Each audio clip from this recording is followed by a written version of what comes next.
I don't really care about being right, you know. I just care about success. You know, we didn't know much. We could build a little thing that could control a giant thing. The way that we're going to ratchet up our species is to take the best and to spread it around to everybody so that everybody grows up with better things. Okay, so who do you want to be? I want to be an entrepreneur. I want to be an entrepreneur. I want to be a solopreneur. I want to be a content creator. I want to be an influencer. I want to be an inventor. I want to be an investor. So you kind of figure out what angle you want to go and who you want to be. Yep. And then you figure out which one you want to do next. You may want to be an entrepreneur, but entrepreneur may make sense next. So the road to what you're solving for, you don't have to say, I have to be an entrepreneur. No, you don't. Maybe the better option for you is go find, if you can find a killer on the way up. If you can find a killer on the way up. So, you know, if you looked at everybody as a stock, let's just say we started looking at everybody as a stock, okay?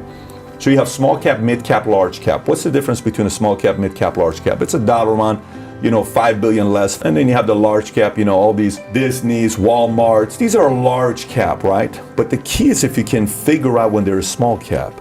The key is if you're at the PayPal Mafia group and you see somebody who says, that guy's gonna start Yelp, I'm gonna go run with that guy. That guy's gonna start Tesla. Uber. Yeah. So there's an element that we get judged for our friends, we get judged for who we marry, we get judged for our girlfriend, our boyfriend, we get judged for career, industry. You also get judged on who you decide to lock onto and run with as a right-hand person or as the person that you wanna be their right-hand person. But if you can look at people as stocks, and you saw somebody that has a big upside and you lock onto them early, it's gonna be a wild ride. When I was 18, I'd met people who were beautiful. I'd met people who were rich. I'd met people who were strong. I'd met people who were powerful.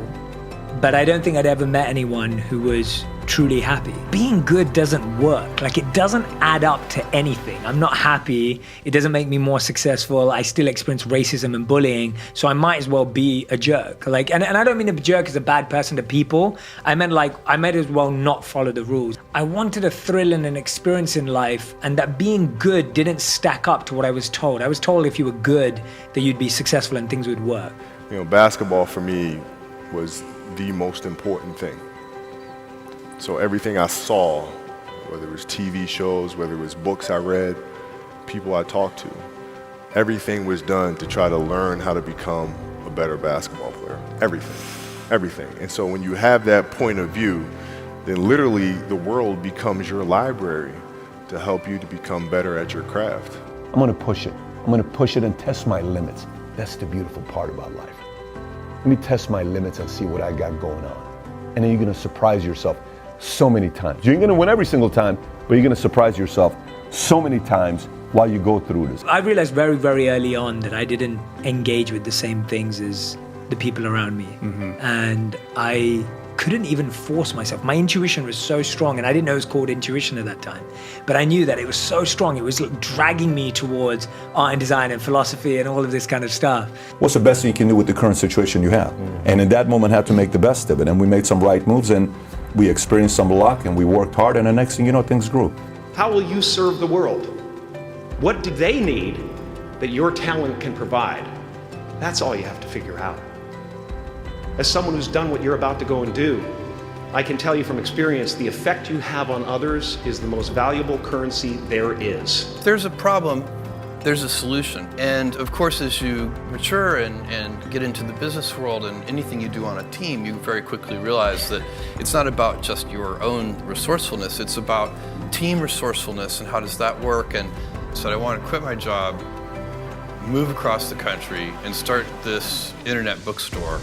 And Mackenzie, of course, like everybody that I explained this to, her first question was, what's the internet? Because nobody knew. This is 1994. Yeah. Life is full of different risks. I don't know what your future is, but if you're willing to take the harder way, the more complicated one, the one with more failures at first than successes, the one that has ultimately proven to have more meaning, more victory, more glory, then you will not regret it. Now, this is your time. When you think about the things that you will regret when you're 80, they are almost always the things that you did not do.